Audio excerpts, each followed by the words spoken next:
ఎక్కడికి వెళ్ళిపోయాడంటే దావీదు అంటే ఫిలిస్తీన్ల సరిహద్దుల్లోకి వెళ్ళాడంటే. ఏ సరిహద్దుల్లో ఉన్నాము ఆ సరిహద్దుల్లోంచి వాళ్ళు ఏం చేయాలి? తుమ్మ చెట్టు ఎక్కడ వేరు చేయబడాలంట? భూమిలో నుండి వేరు చేయబడాలంట. హల్లెలూయా. ఇంకా వేరు చేయబడని అనుభవాల్లో ఉంటే ఈ రోజున వేరు చేయబడాలి. ఇంకా బయటికి రాలేని పరిస్థితులు.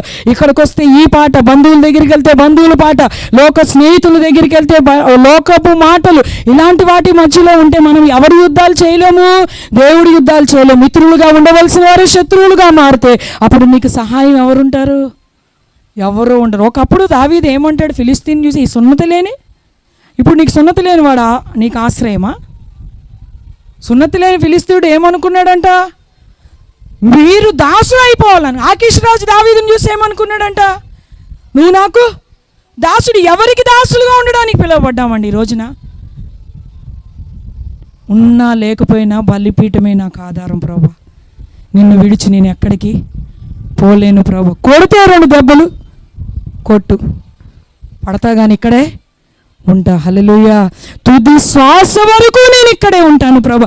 ఆఖరి రక్తపు బొట్టు వరకు నువ్వు శిలువ మీద వేలాడినట్టే ఈ లోకంలో ఎన్ని పోరాటాలు, ఆరాటాలు నన్ను తొందరపెట్టి ఫిలిస్తీన్ల సరిహద్దుల్లోకి నన్ను అపవాది ఈడ్చుకొని పోయి వాడికి దాసులుగా నన్ను చేసుకోవాలనుకుంటున్నా. ఈరోజు మరలా మీరు నాతో మాట్లాడి నేను ఎందుకు ఎన్నుకోబడ్డాను నాకు గుర్తు చేశారు. కాబట్టి మరలా నేను ఎక్కడికి రావాలి? ఎక్కడికి రావాలండి? దేవుడి యుద్ధాలు చేయాలి.